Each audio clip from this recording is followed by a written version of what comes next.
Les élections cantonales se poursuivent sur le plateau de l'heure politique et dans les différents cantons. Ce matin, notre plateau est posé sur le canton de Pamandzi. Nous allons recevoir Miladjine Nemoa. Il est candidat sur le canton de Pamandzi. Tout de suite, c'est son heure politique.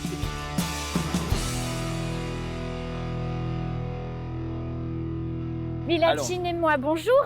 Bonjour madame, Bienvenue sur le plateau de l'heure politique. merci de m'avoir invité.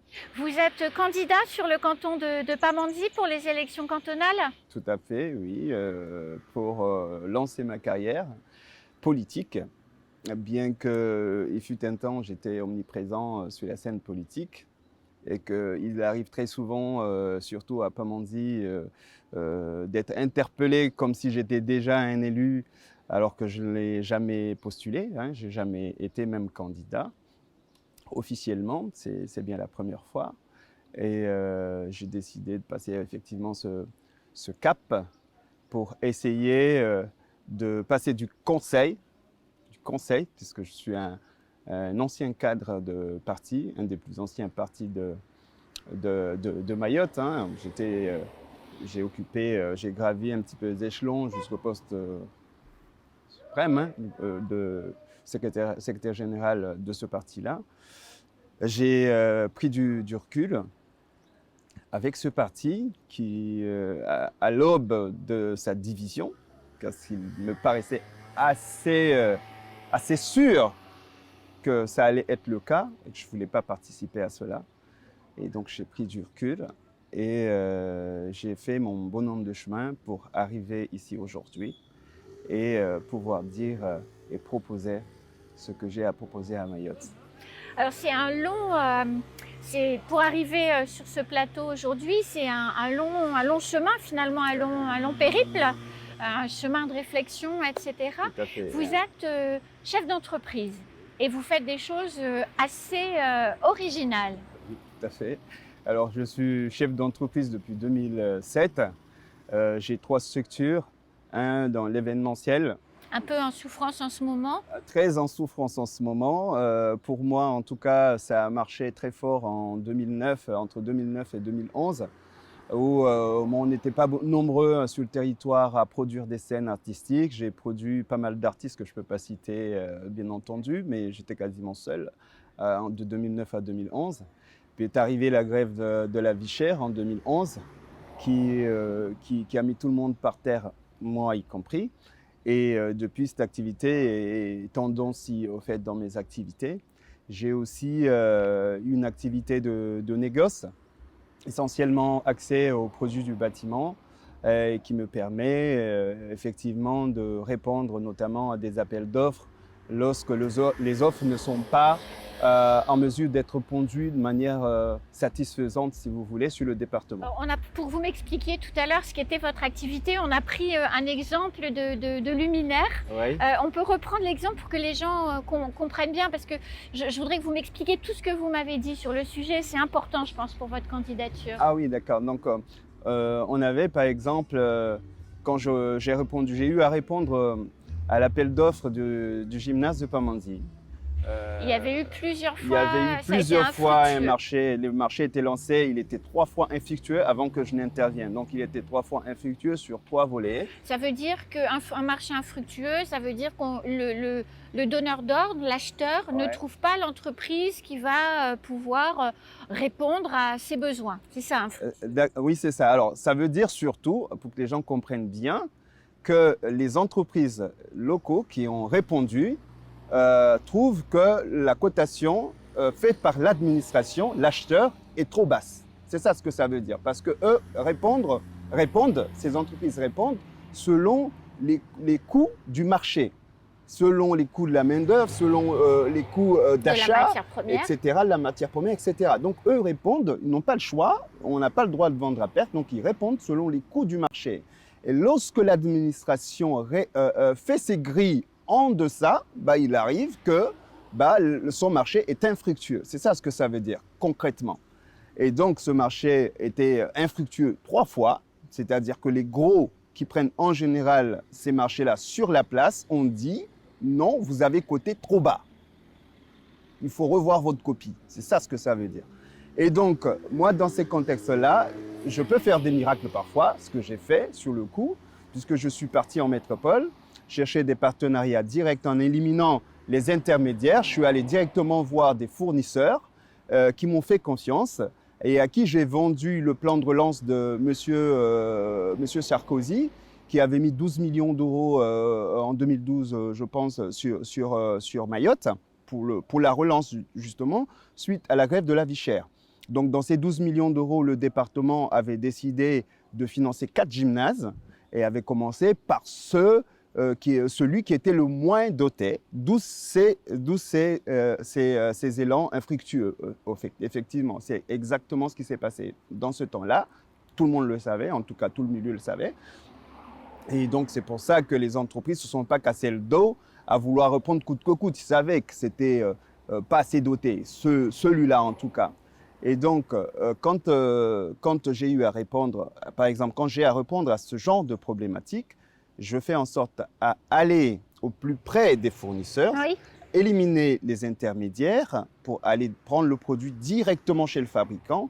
Et à ce moment-là, j'ai des prix, c'est ça la négoce, j'ai des prix et c'est ce qui m'a permis de ensuite faire une offre qui non seulement répondait à la demande de l'acheteur, mais était très largement rehaussée.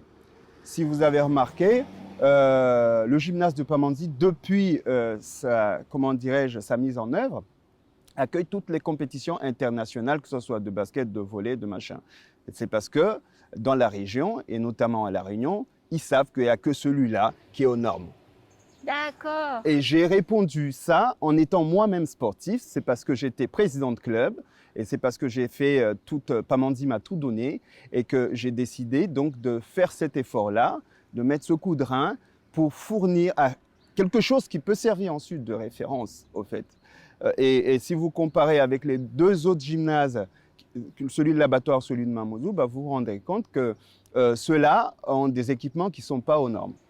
Alors justement, quand on préparait cette émission, vous m'expliquiez que si vous étiez élu dans quelques semaines, ça serait un sujet sur lequel vous vous investiriez, c'est-à-dire faire en sorte que les entreprises locales, les PME locales, puissent avoir plus d'accès au marché public.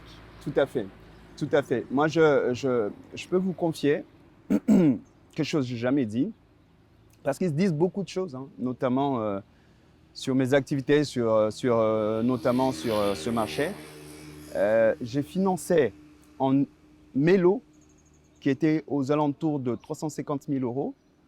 J'avais deux lots, donc l'agréé et les agrès et le seul. Mais j'ai aidé aussi celui qui avait le lot électricité, ces fameux 118 luminaires hein, que je suis allé chercher chez le fabricant pour pouvoir permettre à la personne qui répondait le lot électricité de pouvoir répondre avec de la qualité et pouvoir, rentrer dans l'offre, quand bien même sous-dotée de l'acheteur. Et donc, j'ai été auprès, au fait, de ce que permet la loi, notamment en matière d'appel d'offres, pour pouvoir permettre à ce que ça soit possible. Donc, si j'additionnais tous les gens que j'ai aidés dans le gymnase, donc à pouvoir réaliser leur lot, par ma technique, celui qui m'a permis de répondre à mes deux lots, eh bien, je suis à pratiquement 750 000 euros financés, uniquement sur des bases juridiques. C'est-à-dire en utilisant des actes de sous-traitance qui sécurisent en même temps, qui peuvent sécuriser en même temps celui qui pose et celui qui fait, celui qui a le marché titulaire, mais aussi en utilisant des cessions de créances qui sécurisent le fournisseur. C'est comme ça que j'ai financé mes lots, pas un euro de trésorerie, ni de crédit. Voilà, ces deux leviers, si vous voulez, qui sont strictement juridiques, m'ont permis de financer plus de 700 000 euros de marché public. Mais est-ce que ça, c'est accessible pour toutes les petites PME locales? Est-ce que les chefs d'entreprise ont suffisamment cette connaissance, cette maîtrise Non. pour y arriver? Non. Non. Et il y a deux choses, à mon avis, et c'est pour ça que je dis qu'il va falloir, à un moment donné, ne serait-ce au niveau des collectivités locales, hein, dont le département est chef de file, il va falloir qu'à un moment donné, on puisse aider les PME, PMI à se développer, et notamment par les appels d'offres, puisque dans notre économie au jour d'aujourd'hui, et notre volet que notre groupe, en tout cas notre mouvance, l'avenir, c'est le nom de notre mouvance, va s'atteler. C'est le volet économique, c'est 70% de notre programme, et on va s'y atteler, on va s'y attarder dessus. Mais concernant les appels d'offres, par exemple, j'estime que les collectivités locales peuvent revoir leur organisation pour permettre justement une souplesse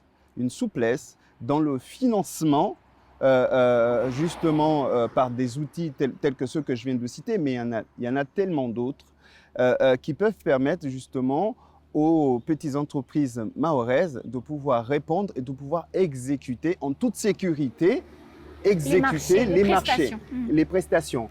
Et cela, je pense, pourrait permettre une juste rééquilibrage qui est aujourd'hui nécessaire entre la part des appels d'offres des marchés publics qui sont attribués aux grands groupes et systématiquement à les mêmes, et la part des marchés publics qui sont attribués aux PME. Le fil conducteur, c'est quand même de créer de l'emploi, en réalité. Tout à fait. Et c'est bien pour ça qu'il faut, je pense, que le chef de file, que le département de Mayotte se penche sur ce sujet.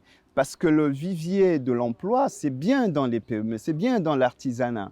Et donc, en ne faisant rien, eh bien, on entretient une économie de consommation, puisqu'on ne permet pas aux entreprises d'embaucher, donc de se développer. Donc, on a un frein concret hein, sur l'embauche. C'est un frein concret parce que les petites entreprises sont, à un moment donné, déboussolées, découragées de répondre aux appels d'offres, et ils laissent ça aux autres parce qu'ils se disent de toute façon, je ne serai pas prise. Je comprends. Alors, parce que le temps passe et on va déjà arriver au terme de cet entretien. Il y a un point que je voulais évoquer aussi avec vous. Vous êtes un sportif. Oui.